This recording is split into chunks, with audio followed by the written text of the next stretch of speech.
Well, a very warm welcome back to Motorhoming Adventures. Good to have you along, and a big thank you to our new subscribers and for those of you that are watching our films. We're counting down, aren't we? We are. We're doing the last, well, this is the last bit of preparation for France, isn't it? The very last bit. Yeah, fingers, counting all the way down, not many fingers left. Not many sleeps left before we head off. So the final checklist. So I thought we'd just do a quick 5-10 minute film just to show all the documents we're taking, the just in cases and the required documents over to France.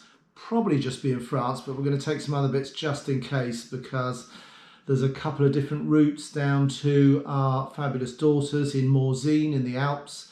So we could go Luxembourg and down through Belgium, or we could go through France. So we're going to cover those bases, and let's give you a quick look at the documents. Before we start, can I just clarify whether you're going to be bringing any spreadsheets with us? I don't know actually. Do you think I should take one? No, leave them on the computer. No, the only sheets might be a bed sheet, which hopefully, because it's going to be in the 30s, fingers crossed. A bit changeable in Europe at the moment, but yeah, if it's 30s, that'll be the only sheet I'll be needing to take. Thank goodness for that. Imagine when we get back though. Oh, the data you'll have. Oh, it'll be a it'll be a data fest, won't it? Well, it could be. Yeah. Right, let's have a look at the docs. So, good grief, look at it. So we've got in that one, that's just manuals, you know, that massive bag of manuals you get when you buy your motorhome. Absolutely gazillions of them, and hopefully none to be ever needed because everything will work fine. But yes, manuals. That is the folder that Marquis also gave us at the time, which is the manual for the vehicle itself, the how-to manual, and some of the service books, stuff like that, and the Fiat warranty documents as well, because we were a new vehicle, we get 3 years Fiat recovery cover. So that's my breakdown facility basically. If the worst happens, it's Fiat recovery. Then that's just a few miscellaneous bits and pieces, instructions to do with gas and stuff. And then the important bits and bobs. So we've got the registration document and the insurance certificate for the scooter, for Peggy the scooter. I've also bought some documents as well. I've got the proof that I applied for the Crit Air sticker. Should we go into any of the cities or towns that are covered by the Crit Air process. There aren't many in France at the moment as of May 2023, but that number is sort of gradually, and I'm sure will carry on increasing. And therefore, if you're going to go into one of those affected cities, you just need to make sure you've got your Crit Air. There's a film on the channel about the Crit Air application in detail. So check out our channel and you can find more about that. Similarly, the registration document, insurance certificate for the motorhome itself, for Resi the motorhome, that's got, the insurance documents have actually got the European cover noted on them, as I'm sure yours have. I think they put them on just about all certificates now. What I've also included with this though is the information, the certificate of conformity. You remember, there we go.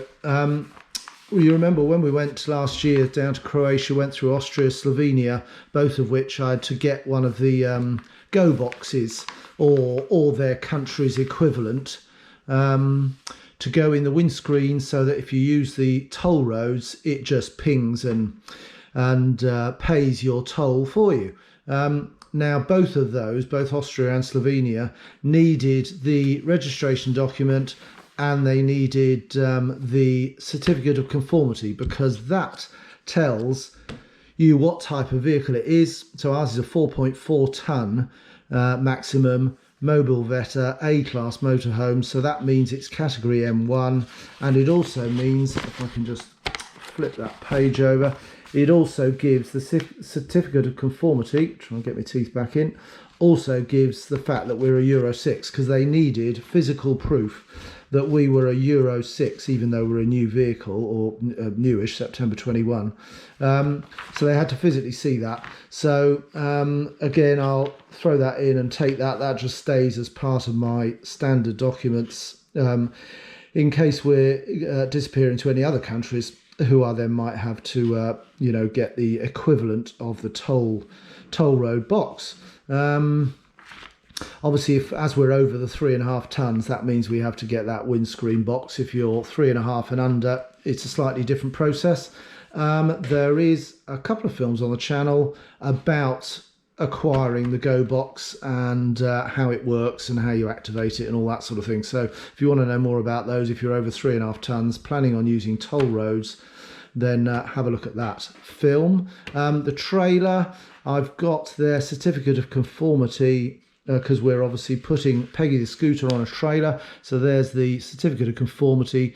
I haven't found anywhere that actually physically tells you to take proof of its conformity with the various regulations, but it doesn't of course mean that there isn't a requirement in one of the countries we may end up in. So I'm going to throw that in for good measure. Finally, in terms of the sort of must-have paperwork, we're going to take our drone, which because hopefully we might be able to get you some nice footage down in the Alps, or in fact wherever down at the Med I think we might end up.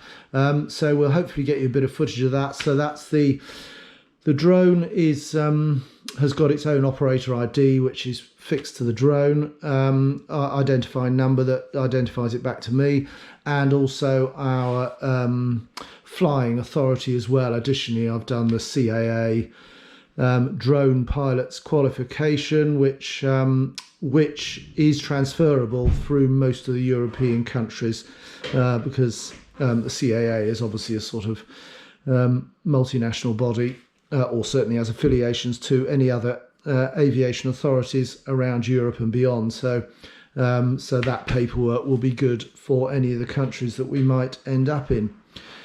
So that's really it, the essential stuff. France particularly, they love their paperwork, they love their forms. So I'm taking sort of copies of stuff. And what I've also done as well is these will obviously be in the van, all of this stuff. So if the absolute worst happened, i.e. someone was to nick the van, then with all this in it, then I've got a digital folder. So I've photocopied all of the essential documents together with an inventory of what's actually in the van, so that we know, A, remember what's in it if we ever have to recall that, if it got nicked, but B, we've got all the documentation if I had to make any sort of, God forbid, any sort of theft reports while we're away in the van and abroad. I've got all the digital copies of everything here in front of us. Not obviously all the instruction manuals, that would take an eternity, but all the key stuff that identifies the vehicles and that we might need if we were to ever report something stolen. God forbid it never happens. But so that's it really, all the essential documents.